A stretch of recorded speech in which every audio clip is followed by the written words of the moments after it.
Hey guys, welcome to episode 8 of Give and Take with Tay. I'm sitting here with Kimon. How are you going? I'm doing very well. Thank you very much, Tatum. I am so excited for this episode, Kimon. Episode Forever Has Fallen, written for you, by you. Tell us a little bit about your childhood. What was it like growing up? Oh, it was I don't think it was anything special from many other people's childhood. We moved around a fair bit. I never actually knew my dad. So I grew up in a single parent family, I guess you could say, except for when I was living in Bankstown. I had my grandmother and my uncle was there. Mm. And so we lived there and moved to Adelaide when I was about 7 and grew up in Tea Tree Gully. Oh, wow, nice. Yep. Headed off to Sweden when I was 21. Wow, you left Adelaide to Sweden when you were 21 years old. What made you go to Sweden? Best reason in the world, a girl. You fell in love. Absolutely, yeah. Wow, so did you meet her in Adelaide and then she came from Sweden and that's why you... Yeah, so we knew some mutual friends here and so she came out because I was best friends with her cousin because I knew that Swedish family. He came out a few times. They were cousins, and so Lana, she came out, and bada boom, bada bing. Wow, that was it. Wow. So with your childhood, moving from Sydney to Adelaide, was it like a big change living in Adelaide? Like, what was the difference between Sydney and Adelaide? I was 7, so I came from, the family or the household that we had in Sydney was basically, my mum, my grandmother, and my uncle. And so coming to Adelaide, mum was basically chasing some bloke who was my stepfather, and it was a massive change. Not particularly positive change in many respects, but it was a very, very big change. Wow, don't worry, I completely understand, Kimon. Well, moving to question 2.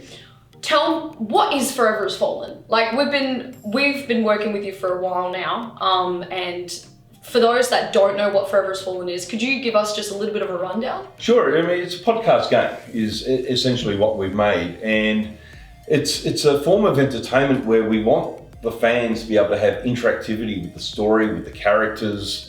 It's not a choose your own adventure kind of thing, but what you can choose is how deep you get into the adventure.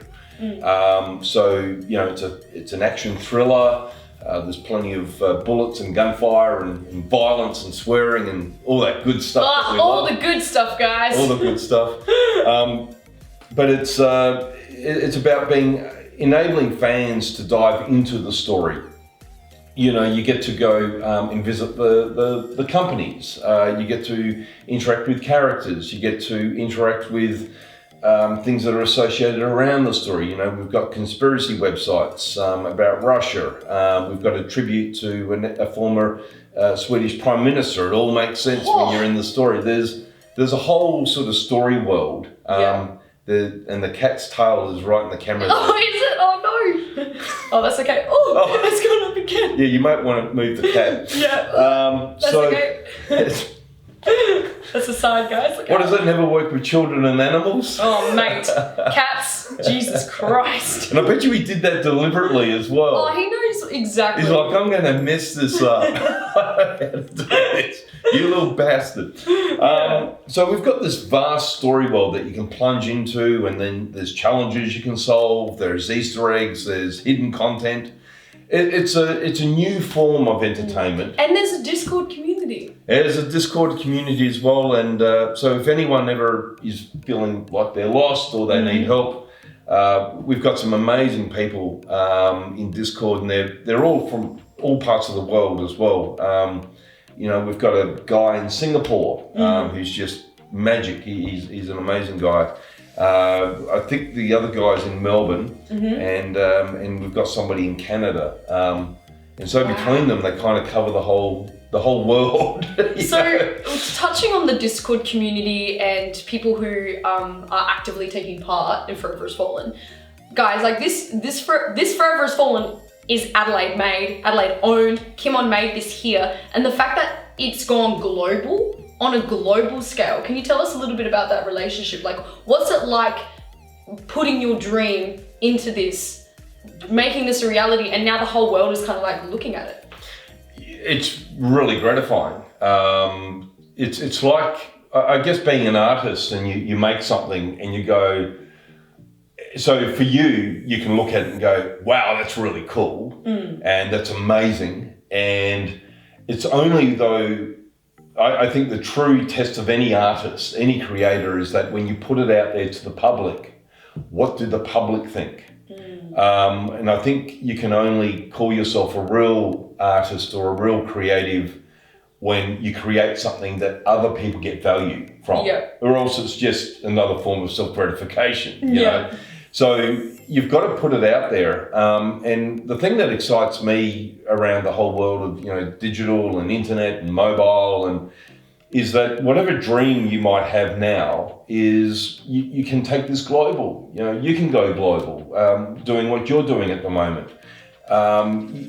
No longer do we have these sort of monopolies of media. But, you know, if you're good enough and you're patient enough and you work hard enough, you're able to get your ideas out to the world.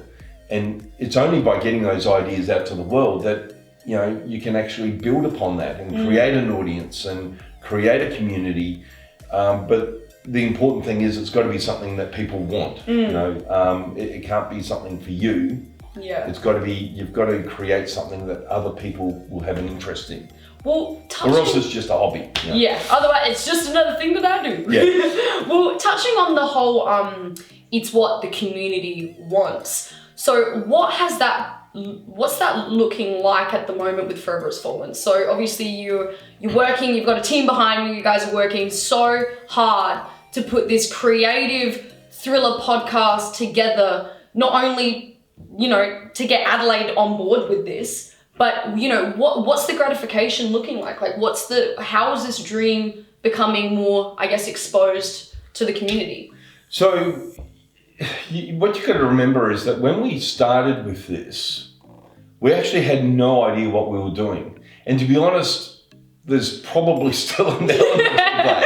We don't know what we're doing, guys! Well, because it's something completely new. I mean, it was only when I met Sandy Kleiman. So I flew to LA and met with this big shot Hollywood producer guy. So Sandy's behind The Aviator. He's worked with, you know, all the big names in Hollywood, probably former big names, you know, not this generation, but, you know, people like Kevin Costner, Danny DeVito and so forth. Oh, shout out, Danny. We hope you watch this. And it was only when I met him that I realised just how different what we'd done. So he really highlighted, he said, look, you've got to realise that, you know, I've been looking at this stuff, Hollywood studios have been looking at this stuff. There's a guy called Tim Kring who I've gotten to know quite well. So he was the creative force behind Heroes, the TV series. Yeah, he had 60 people trying to do this stuff.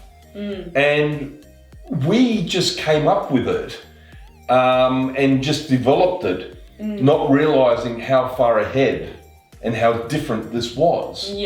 And it was only after that meeting I came away like, shit. Do I know what I'm doing? Yeah, what have we done? And it's still interesting, like still today, like we're getting, you know, we've had book clubs. We're talking to people who play board games, you know, community board games. Because we're now looking at, well, can people play this together? And how will they play this together? I mean, is this going to be another type of board game where you sit down with your friends and you either collaborate with each other to get through these online escape rooms we've created, or you compete against each other and see who can get through first? Wow. So moving forward, not only is all this success coming in terms of like, you know, people are believing in you. People who, like you said, very successful, doing this kind of stuff, who are trying or who have tried and just didn't really hit it on the head. You have been told that, wait, you know, this is good. And since then, it's kind of like, now it's kind of developing in different areas. So what's the different areas apart from the board game?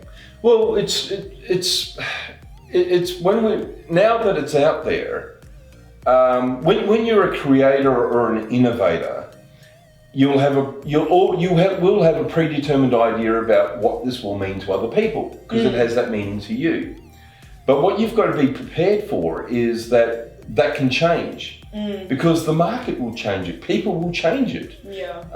And the most exciting and thrilling stuff that I've seen is some of these online reviews that we've had, and hearing how somebody else perceives this, or what it means to them.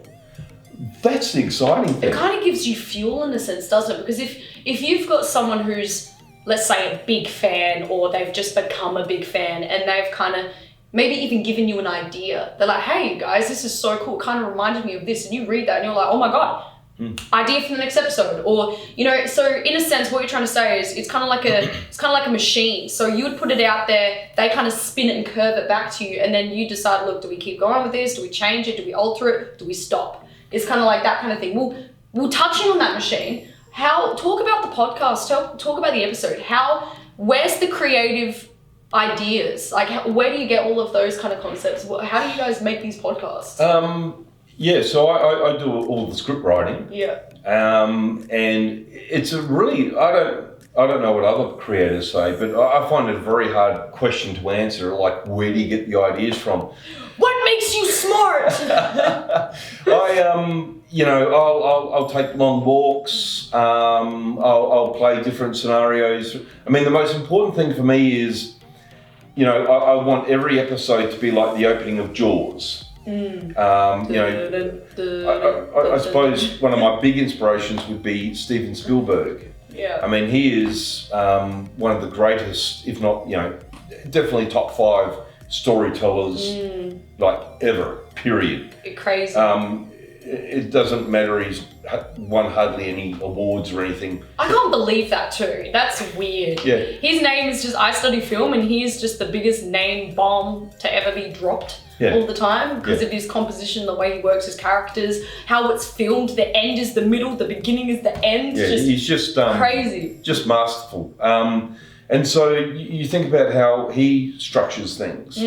And, you've got to grab people by the balls right from the very beginning. You've got to really get them, and they go, wow, okay, I can't turn away. I can't move. So that's why every episode that we do begins with something like, bang. Crazy. I pull you in, and then as I'm going through and developing the scripts, it's like, I do not want you to go away.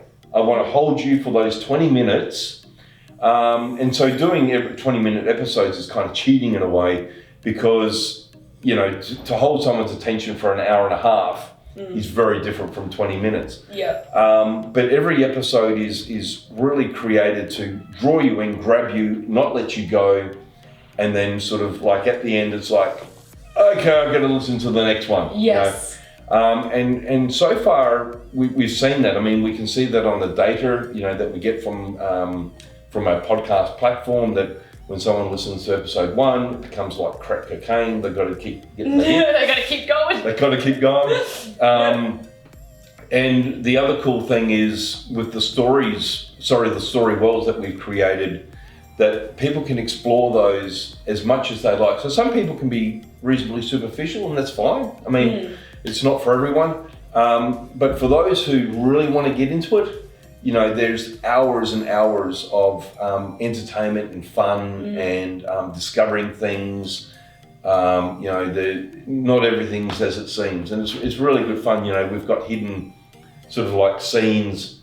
This is one of my favourite things, and I don't understand why. Maybe because I'm a bit of a dork, but what I love is that we've taken elements that you'll hear from the podcast. So, for example, in one of the episodes, it talks about the CEO who gets framed with cocaine, gets set up with cocaine and blah, blah, blah to destroy his business and da, da, da. Spoiler alert. Anyway, when you're in the story world for that episode, you'll come across a scene where a high-powered lawyer comes into the prison cell to basically destroy him. And so you sort of get the the sort of the finishing off moment Yeah. of that guy. Of that guy, Oh, yeah. You know, he gets crushed. And so it's fun to carry on the story Yeah. into a whole different realm where we've gone from audio. So you've listened to the episodes, you understand about, you know, that poor bastard and what's happened to him.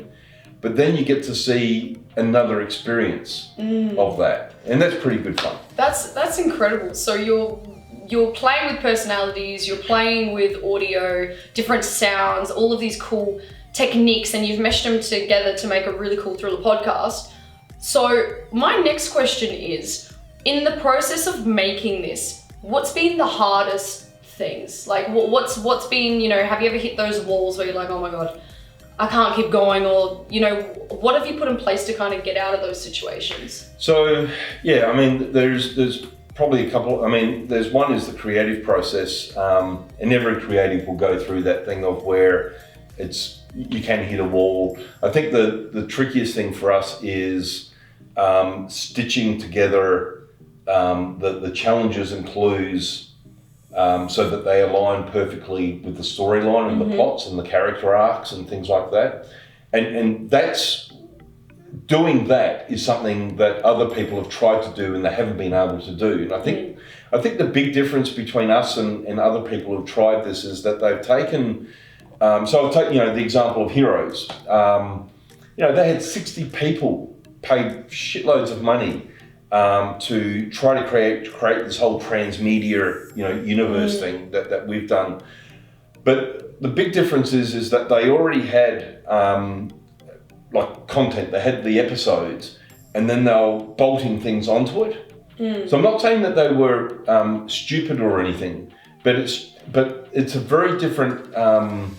You're writing a movie, you're writing a script, and you've got to make sure all the elements not only align and distract and entertain, but if you're just chunking and adding stuff, eventually once you've added all this stuff, the first 3 parts or the first part might not make sense anymore. Yeah, well, and that's what you're kind of... You can sort of, you're trying to force a square peg in a round hole.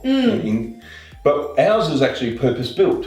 You know, from the very, very beginning, our thinking is, like in, the way I describe it is, it's like we're thinking in 3D. Everyone else is thinking in 2D, and then they're trying to add bits to it. But we're thinking in 3D the whole way. So when I'm writing the script, you know, I'm thinking of, okay, so how could this become an escape room? How do people get into this particular episode? You know, without giving too much away, but again, a little spoiler alert, but in the season finale, we've got a really cool little scene between Carl Axel and one of his you know, hunters who's coming after him. And they're talking on the phone, and you know, one of them happens to mention a cafe. And so we've actually got, and I'm not going to say what that cafe is, or else people are going to go on Google and, it's not there. But he mentions a cafe and about buying some coffee from that cafe. Now, that's where you're going to enter the story world, along that particular, you know, on that website. Again, don't work with animals and children, folks. Oh, guys, it's been hard. Trying to get through this podcast. He's a cute puppy dog. You may have just heard him. Anyway, so that's where, and so in thinking about the script, it's like, okay, so what am I going to provide an experience for when people get onto that website? Where are they going to go, and what are they going to discover, and how does that tie back with something that you're going to hear in the podcast? So for us, because one, we had no idea what we were doing. 2, it's our whole thinking has been along this line. It's actually probably been a lot easier for us because we didn't know that there's any rules. So we might be breaking a ton of rules that people have had because that's the way that they've been trained.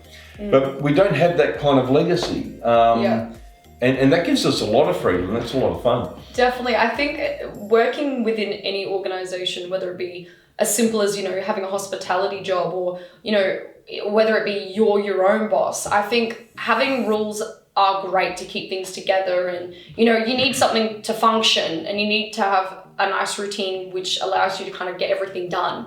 But touching on that, if you have too much and you're restricted, and especially when you work for someone as well, like you get it. Everybody experiences it at some point. But the fact that you are the head of this, and you've got like a real cool team behind you who are amazing. Shout out to Pierre and all the gang. Yeah. And even working with them, their personalities are so down to earth, and they're all like they just have their own quirky personalities within themselves. And when I see you and how you all work together, you're all just friends. It's like, obviously, you've got to get things done, and they understand their targets on the day's work. But within that, they're allowed to express themselves. You guys joke to each other. And I think having that element of, I guess, entertainment, or like just being yourself, having fun, it allows you to kind of put that into your brand. It puts it into the podcast. Well, thanks for bringing that up as well, because there's just no goddamn way we would be. It's not all about, I'm not that good. Really supported by a great team. And the way that we've, it's in our culture to collaborate. And so, the way that this started was I came back to the guy. I sort of came up with this thing on, when I was flying to Sydney. Yeah, so you came back from Australia, like you came back from LA and stuff, and had all these cool things happen. No. So the idea came to me when I was flying to Sydney. Oh, okay. Yep. From Sweden? No. I was in Australia. Oh, yep. Okay. So I came back to the team and I said, look, guys, I've got this idea. You might think it's crap. I don't know. But in 2 weeks' time, I'm going to give you a presentation, and whatever happens from that. Yeah. Because that's the thing you've got to recognise with ideas is, it's like giving birth. It's like, there's my baby. Oh, it's so beautiful. What are we going to do with it? But other people might look at it and go, whew, oh, that's an ugly kid, So, and you've got to be prepared for that as a creator. Oh, no. You've got to give your baby to the world. Yeah. And as beautiful as you think it is, someone might look at it and go, Jesus, that kid's ugly. And you've got to throw the kid away. You got to throw the kid away. And so that's a metaphor, by the way, guys. Don't do that to don't real throw children. away your kids, please. Don't. So that's all part of the creative process. And so I was prepared that after 2 weeks, when I gave the presentation, I showed the baby, if they said, they weren't sure. Okay, we'll throw it away. But they loved it. Really excited, really empowered. We used that energy. And so then it's like, well, the next step is we've got to come up with a story for this concept. Yeah. I mean, I didn't even know what the hell I was talking about. It was actually Pierre who said, this is transmedia. Oh, what's transmedia? She gave me a book.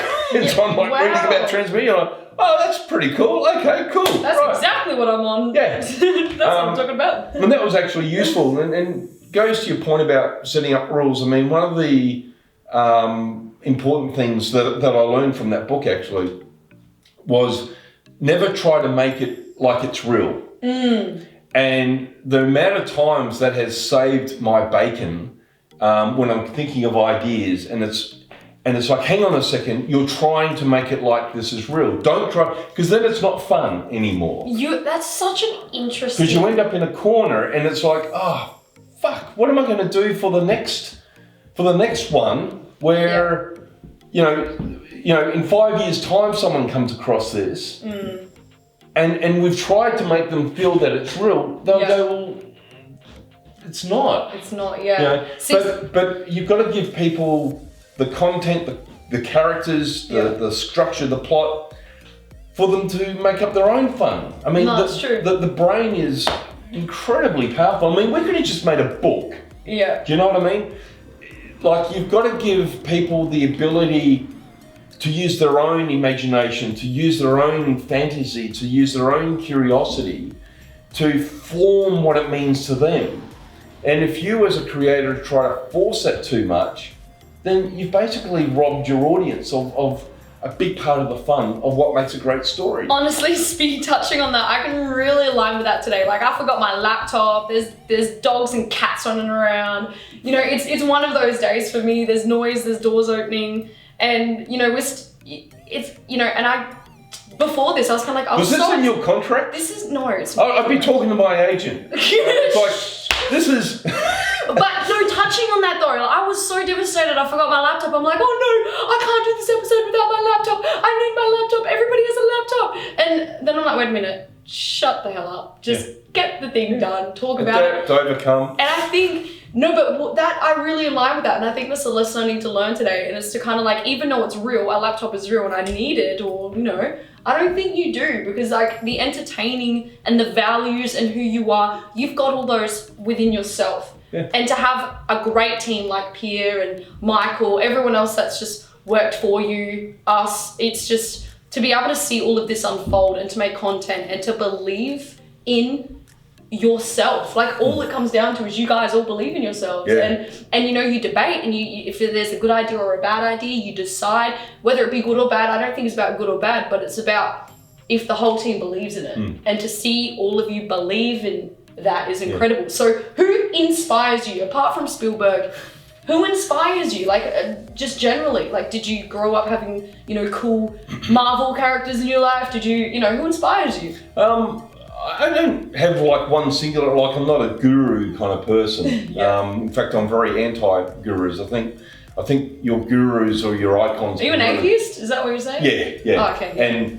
But as well, like, you know, there's people who will latch onto one particular personality and put all their sort of emotional stuff on that person, and then that person, being a human being, will disappoint them greatly. I mean, it's just it's a guarantee, right? I mean, I remember the last person who I really did believe in, and I felt like I had a strong emotional connection, was Lance Armstrong.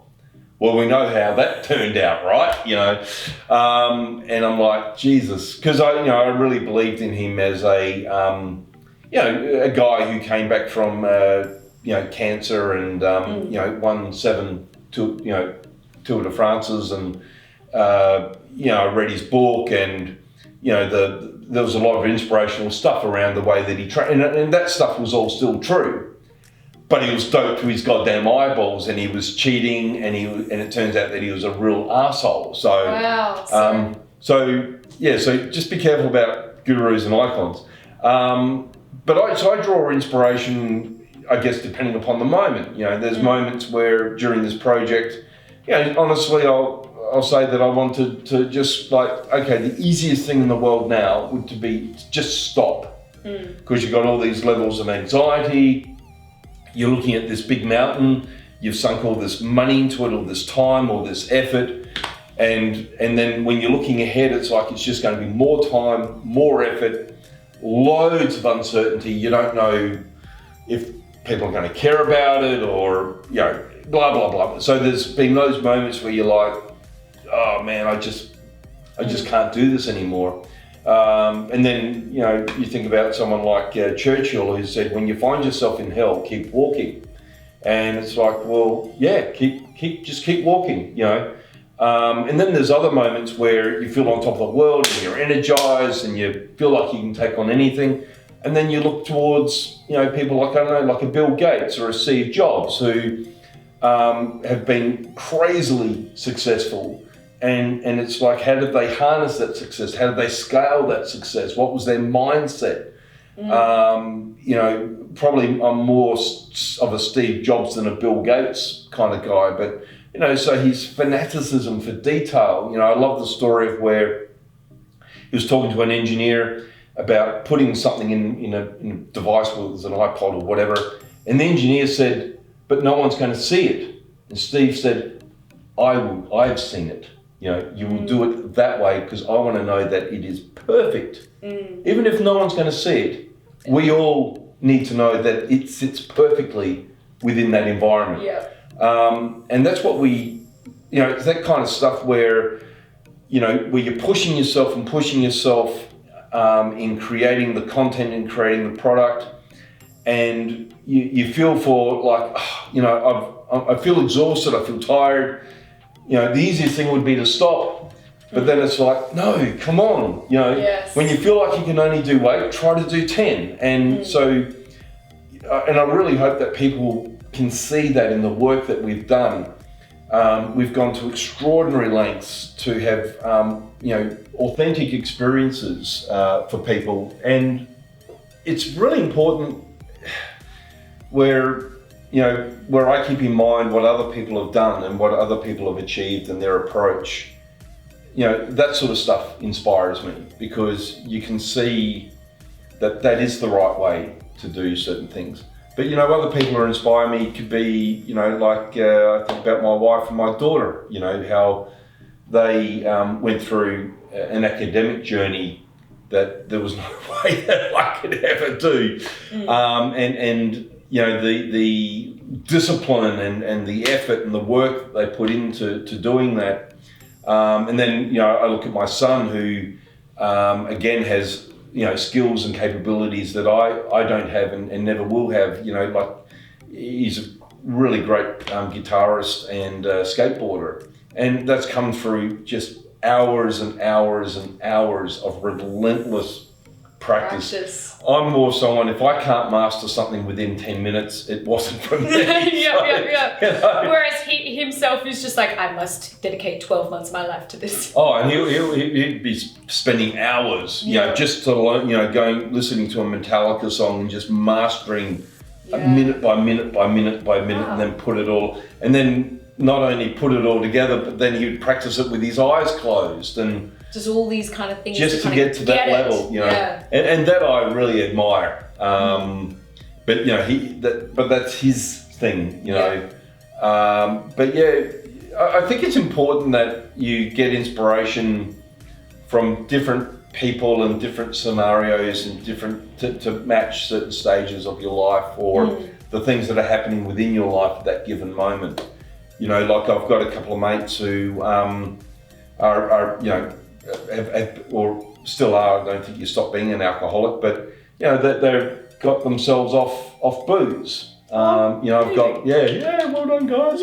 And so one's at 6 weeks and the other one's at 7 days. And and there's been a couple of stumbles. And I'm like, well, dude, this is one of the hardest things you can do. And it took you years to get to this place. It's probably going to take you a long time to get out of it as well. But I find that inspiring as well. That the dedication and the realization of I want better in my life, and then and it is hard. It's God. I'm really grateful. I'm probably addicted to coffee. I tried to get off coffee once. Well, what can you say, hey?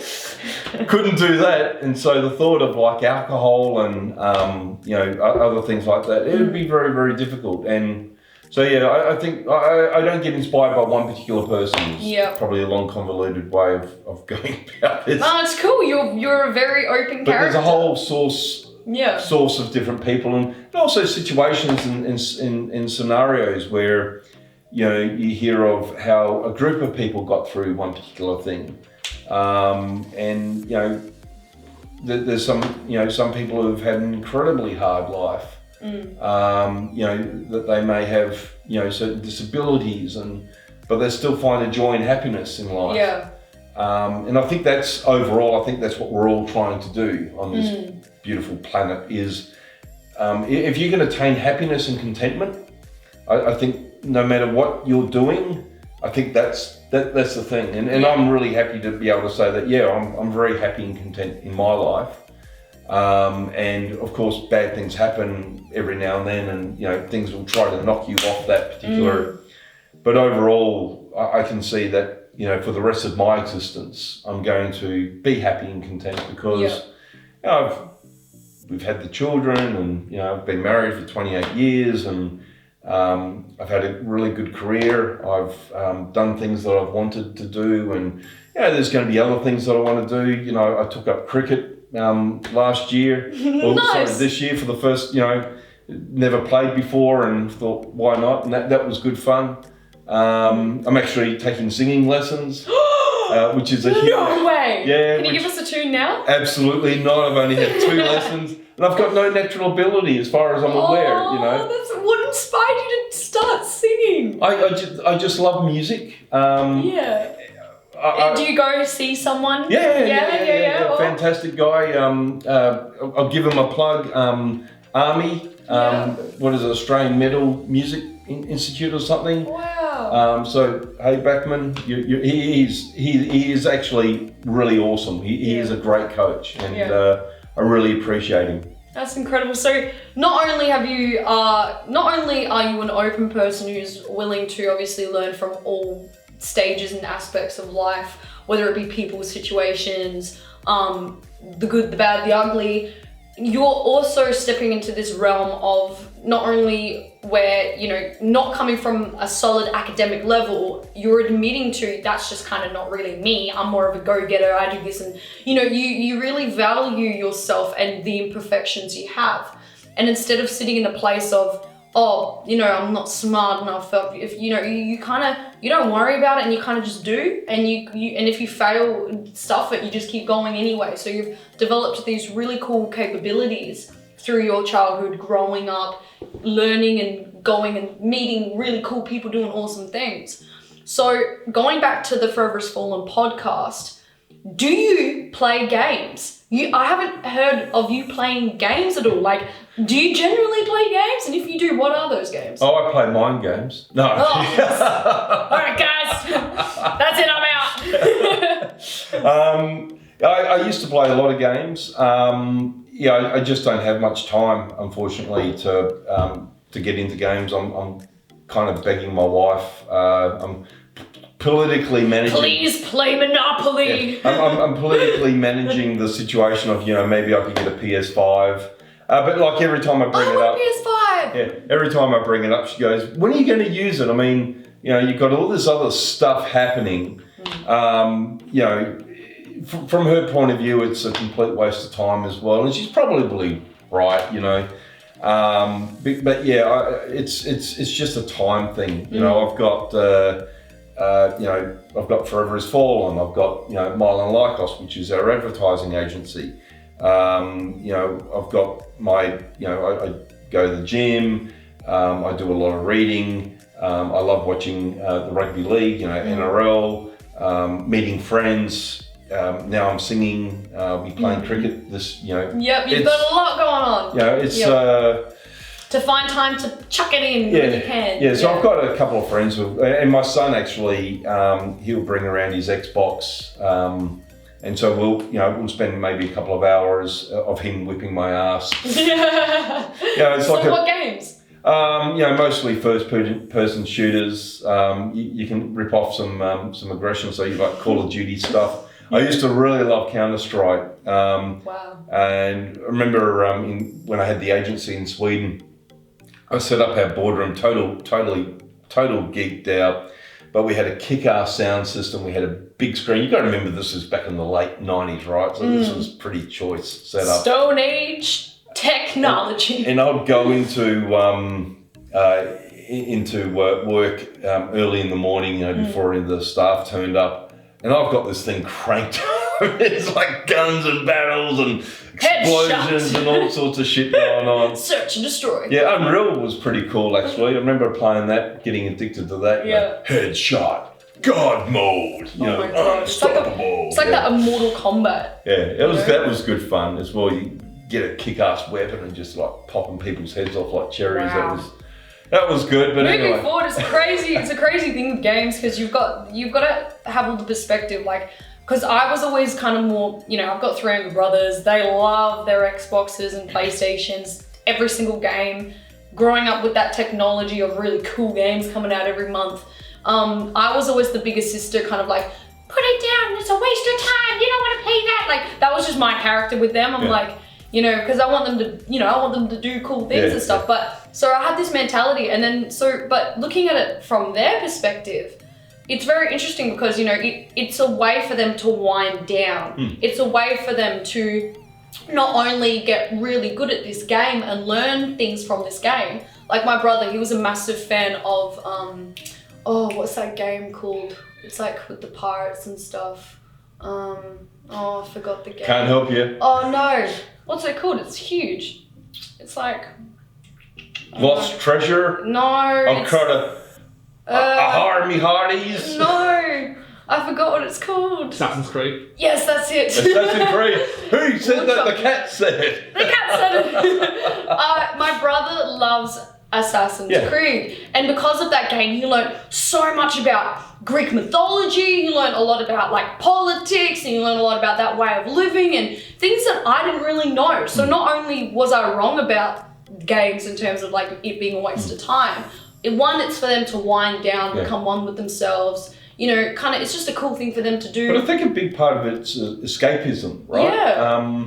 You know, it's, you know, when you're playing these games, it's, you know, you're a soldier of fortune, you're a bounty hunter, you know, you can lose yourself and become something that you're never going to be, or something that's, you know, really cool and spectacular, that takes you away from this sort of mundane thing of life, right? I love Stan Lee, you know, the creator of Marvel, you know, Spider-Man and all this. I've actually got his quote on my wall next to my desk, where, you know, sort of paraphrasing, where he said, look, you know, all my friends were engineers or doctors or whatever, and I thought it was rather childish or superficial to be writing comic books, or, you know, but then, you know, entertainment is actually one of the most important things that you can do, because if people didn't have this entertainment, if people weren't entertained, if people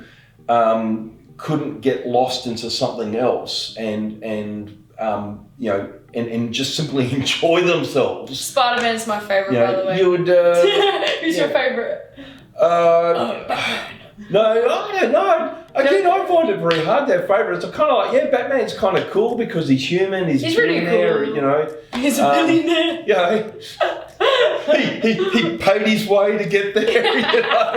Meanwhile, Spider-Man's just gliding through the city. It's kind of like Iron Man as well, you know. Yeah. I like that in the movie, you know. What's your superpower? I'm rich. You know?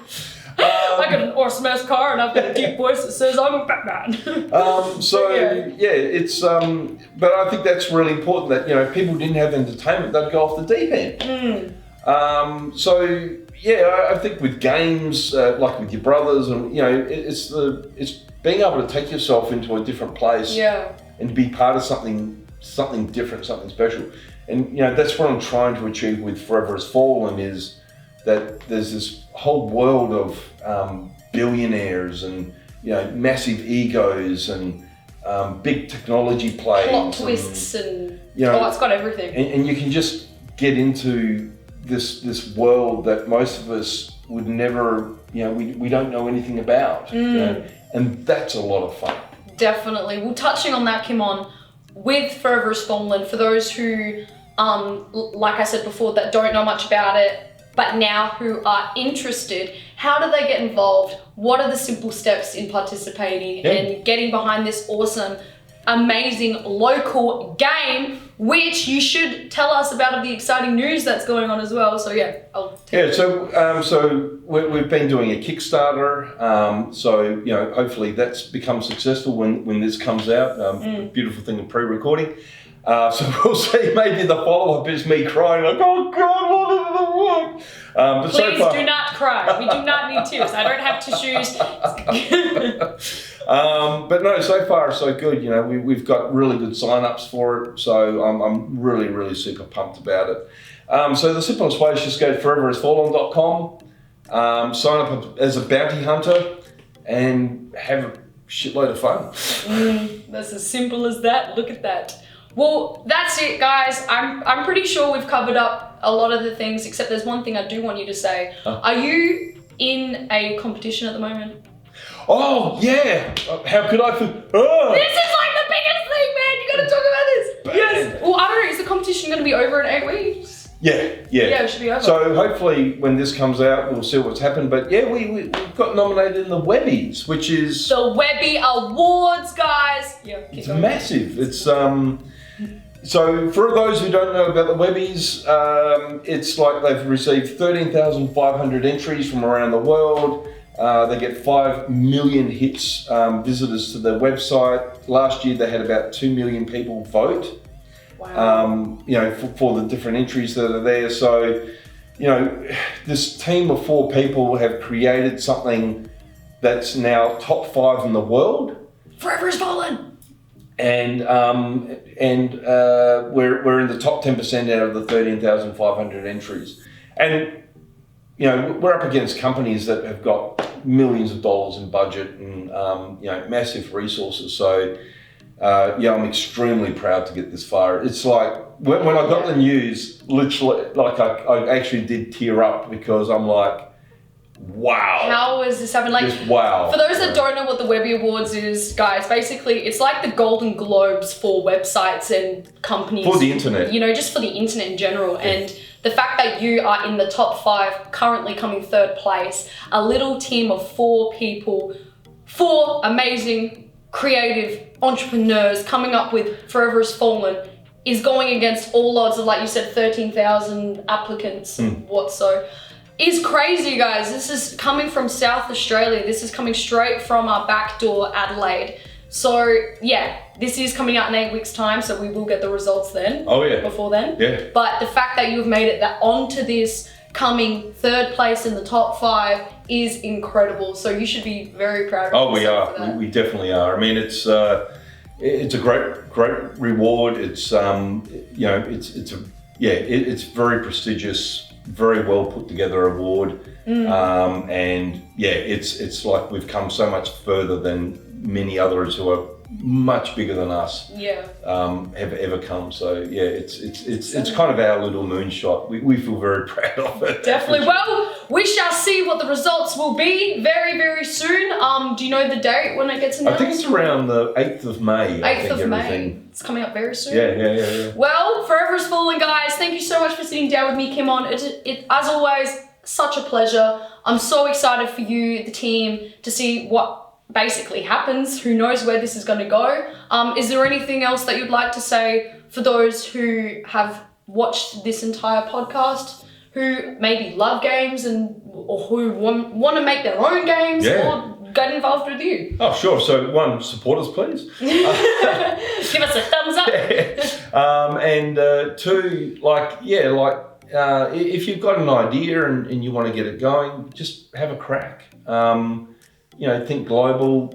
You've got so many opportunities now, with digital internet.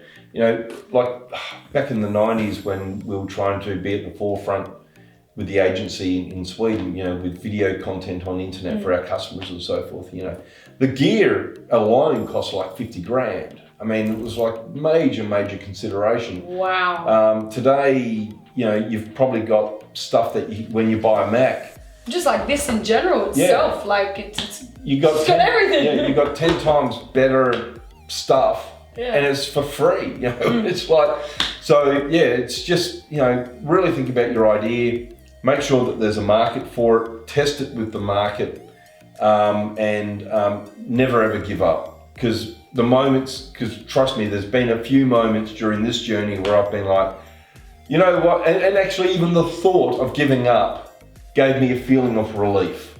Like I thought, Jesus, my life will be so much easier if I just stop now and I can focus on something that's a lot easier, that's within my wheelhouse to do.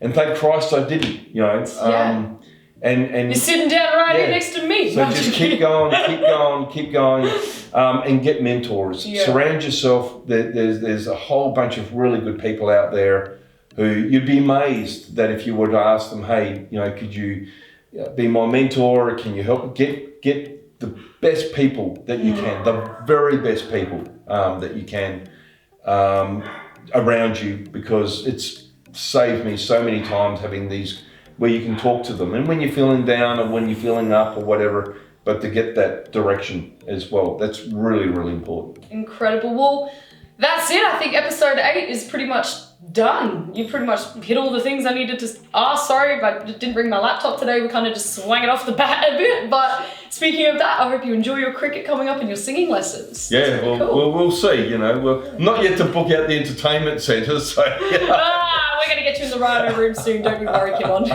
Well, thank you for chatting. Thank you for watching, guys. Episode 8, Give and Take with Tay. Thanks, Kimon. It's been a pleasure. Thank you very much too. See ya.